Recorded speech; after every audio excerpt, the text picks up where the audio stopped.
Hey friends, welcome to my channel. मैं हूं अंजलि और ये है चैनल बर्ड लवर्स का। फ्रेंड्स, मौसम तो बदलता ही है। ठंड जाती है तो गर्मी आती है, लेकिन गर्मी कई बार इतनी तेज़ आएगी ये हमने कभी भी नहीं सोचा था। और अब बहुत ज़रूरी हो गया है ये सोचना कि इस गर्मी का हमारे बर्ड्स के ऊपर कितना बुरा असर पड़ रहा है।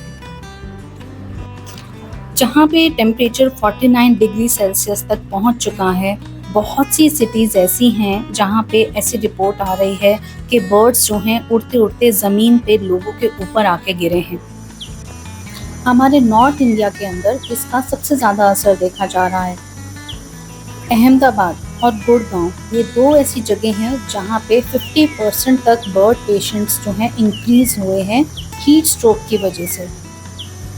जब ये गिरे हुए बर्ड्स हॉस्पिटल में रिपोर्ट किए गए, वहाँ डॉक्टर्स ने यही बताया कि ये बर्ड्स बिल्कुल डिहाइड्रेटेड थे और एग्जॉस्टेड थे।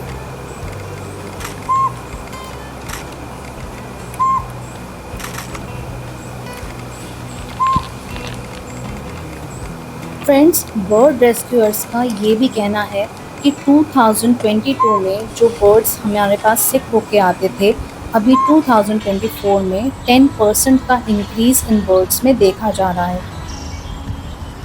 आपको पता है कि हीट वेव का असर किन बर्ड्स के ऊपर सबसे ज़्यादा होता है?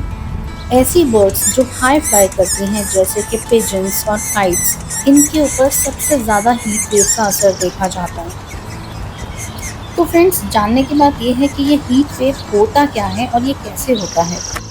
जब हाई एटमॉस्फेरिक प्रेशर बन जाता है किसी भी एरिया पे और वहाँ पे हवा बिल्कुल ना के बराबर चलती है, इस वजह से वहाँ पे जो है एनवायरनमेंट बहुत ही हॉट हो जाता है। ये टेम्परेचर इतना हॉट और हाई होता है जो कि कई दिनों तक भी रह सकता है किसी भी रीजन पे। फ्रेंड्स, ज़रा सोचिए, ऐसी हीट वेव जो कि हम ह्यूमंस के लिए भी इतनी खतरनाक है, जिसकी वजह से हमारी बॉडी के अंदर पोटेशियम और सोडियम का रेशियो बहुत ज़्यादा डिस्टर्ब हो जाता है। बॉडी बिल्कुल डिहाइड्रेट हो जाती है और इस वजह से हमें हीट स्ट्रोक भी आ जाते हैं। ऐसे टेम्परेचर का इन छोटी से बर्ड्स के ऊपर क्या असर पड़ता होगा।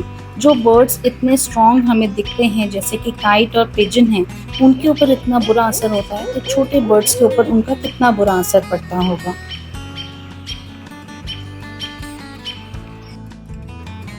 और अगर इसी तरीके से ये टेम्परेचर हाई होते रहे तो खाली बर्ड्स ही नहीं, हमारी और भी मरीन लाइफ, प्लांट्स, सभी के ऊपर इतना बुरा असर पड़ेगा कि फ्यूचर में ये सभी बिल्कुल फिनिश हो चुके होंगे।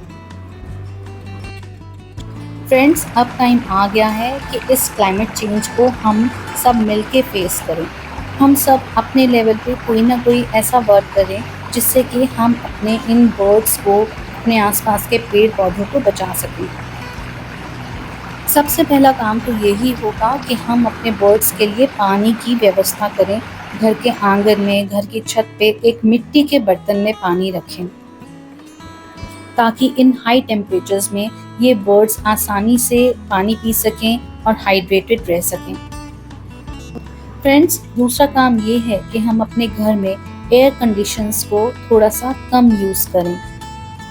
इन एयर कंडीशनर से जो हीट निकलती है वो हमारे बर्ड्स के लिए बहुत ज़्यादा प्रॉब्लम क्रिएट करती है। ज़रा सोचिए कि जिस बालकनी में आपने बर्ड्स के लिए पानी रखा है, वहीं ऊपर से एसी जो है गर्म हवा फेंक रहा है। तो बर्ड लवर्स, अपने बर्ड्स को और एनवायरनमेंट को बचाने के लिए लो ये छोटे छोटे स्टेप्स। फिर मिलेंगे और भी जानकारी वाली वीडियो में, तब तक के लिए बाय बाय।